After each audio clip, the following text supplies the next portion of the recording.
In today's video, we're going to be taking a look at the NASCAR bundle we brought back to Rocket League today. And we're going to go over the customization to Hitbox as well as take it into some casuals and test it out in-game. And we're going to figure out, is this worth it to buy? But before we do that though, if you guys do enjoy this, make sure to drop a like, subscribe. If you pick this up, make sure you use my code Inferno for 0, but don't do it yet. Let's see if it's actually worth it before you pick it up. And yeah, let's go on to the video. Also, I want to apologize for the fact that this video is being out kind of late because I had to re-record everything because the microphone was too quiet. Hopefully it didn't go too far the other direction, but let's find out. If the audio is good, you're seeing this video, so that's a good sign. Yeah, we get the Ford Mustang, the Chevy Camaro, and the Toyota Camry. All three of these cars are the exact same, they just have different design. And so they all have a Dominus hitbox, which by the way, this bundle is 1100 credits. I'm going to say it right now before I forget to say it at all. We also got the Goodyear wheels, which these look pretty good, and you cannot use them on any other car. You're stuck to the NASCAR car. The following decals are returning. They're not the new ones that got added, but we got Joe Gibbs, which is Bass Pro Shop. It looks clean. Hendricks Motorsport, which is kind of a generic blue and white in my opinion. I think the blue decals on NASCAR, I said this last time too, the blue decals on NASCAR are kind of eh. Richard Childress, this is the one I said was a bad get last time, or croissant. Trackhouse Racing, this is okay. Spire Motorsports, this one's a little bit better because of a sky blue, but still it exists, I guess. Team Penske, Menards, I like this one, it looks clean, the yellow and green. That rhymed, I didn't mean for it to. Front Row Motorsports, I like this one's cool. RFK Racing, this one's, again, it's just kind of there. Stuart Haas, you got Mobile One, this one looks really clean. Regardless of what you think of the company themselves, this is a pretty clean one in black and white. And then you get the player banners for all the ones you just went over. And then the new decals we have are the Ford Mustang, which this looks pretty cool, even though it's blue. I like it. It's got a clean design to it. Then you also got a Chevy Camaro, which this is probably my favorite one out of the three. It looks really clean too. You even got the American flag in the middle, which that's a big W. And then Toyota's pretty clean too with its futuristic looking sleekness to it. The red and white contrast pretty good in this car as well. As far as customization goes, you can't put decals on except for the ones that are in that bundle. Can't change the paint finish on any of the decals regardless of which one you're using or if you're not using one at all. The wheels you cannot change, and like I said earlier, you can also not put them on other cars. Boost you can use whatever you want unless it's a cross DLC, so you can't like do the 711 for example. No toppers allowed, no antennas allowed. However, I think someone told me that there was a NASCAR hat in the last video that I don't have that you can put on. If that's the case, then it should be right here, but if not, then I must be mistaken. Goal explosion, whatever you want, and by the way, I got Ballistic Pro, which that's awesome. But as far as goal explosion goes, you can't use anything cross DLC like I said for the boost, so you cannot use a Batman, you can't use the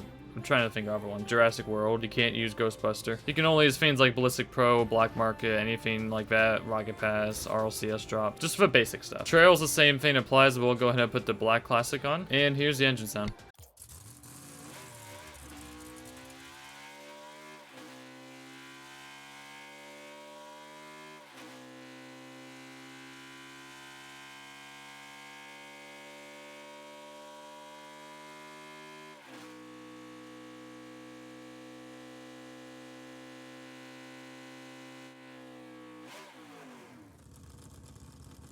Definitely sounds like a NASCAR, I'll give it that. I remember saying this in the last one too, but I actually don't like the high-pitched sound that it makes. But as far as the hitbox goes, like I said earlier, this is a Dominus, and this is what it looks like compared to the actual Dominus hitbox itself. As you can see, a little bit of front's cut off, a little bit of back's cut off, which isn't that much noticeable. Especially when you're like hitting a ball, you like don't notice it that much at all. But if a ball ever clips to the front of your car, then you know why. As far as the underside goes, the wheels aren't really aligned, at least the front wheels aren't, with the actual wheels of the car. So getting a flipper set might be a little bit more tougher, or at least you might have to adjust accordingly. But yeah, let's go and take us into casual 2s real quick. Actually, I'm gonna switch this up. We're gonna take us into casual 3s because I've been doing a lot of 3s lately. I just got GC1 in them after going from like high C2 to GC1 in like a couple days. So it's perfect timing for the Akron Esports college team. Tryouts are gonna happen in I think like a week or two. So being GC1 will definitely be a bonus. And this one's in progress. Let's go. This isn't actually my first game because like I said, I had to re-record. So this isn't my first impression of a car. I switched recently off of a Dominus into an Octane. So it was a little jarring switching to a Dominus hitbox for a little bit because it had been a couple weeks and it was just like trying to readjust. But yeah, no, it's actually pretty good. Like I said earlier, I'm not a huge fan of the engine sound, so if you like me and you don't like that high pitch, just be prepared to hear it the entire time. You're not allowed to switch the engine sound either, I forgot to save it. I don't even know what my MMR is in casual 3s. Oh wow, nice. That was a GC on their team as well, so I mean, it must not be that low. Oop. Oh man, that almost worked a little bit. And I kind of stole it from my teammate there, my bad. And yeah. That worked too good. By the way, that's what that goal explosion looked like in game. I don't know if we'll get to see it again.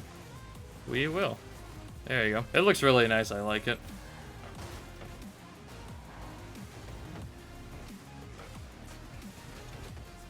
Yeah, I accidentally bumped my teammate and then he decides to bump me 2 times. Sure, it wasn't intentional, surely.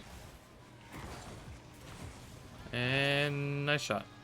Redeemed yourself. You got 5 seconds. Can we score? And nope. There we go. Might have stole it from him, but I don't think he cares. I doubt he does. Hopefully he doesn't. Oh, good flick. Fair enough. If we're gonna lose, I'd rather lose on a really nice shot than just like a crappy shot. GG's. That was actually a pretty good game. Oh, okay. Honestly, who cares at this point? It's just a casual game. I'm only playing just so I can test out the hitbox. And what I can tell, this car's pretty good. Definitely not the best dominance I've ever made. Customization's bare bones. The hitbox itself, I don't have anything in particular that's wrong with it. And for 1100 credits, I'd say this is worth it. If you're not a dominance guy, this might not be for you. If there are better dominance hitboxes out there, but for the time being, I'd say this is pretty good. You do get a lot of cool decals with this as well, so this is better than 2021 NASCAR. But I don't know, yeah, this is pretty good. I like it. But yeah, with that being said, guys, hope you all enjoyed this video. If you did, make sure to drop a like, subscribe. Let me know if I should do like more 3s in the future instead of 2s when it comes to these bundle views, because I'll definitely switch it up if you guys prefer it this way. Yeah, with that being said, hope you all enjoyed, and I'll see y'all in the next one. Peace.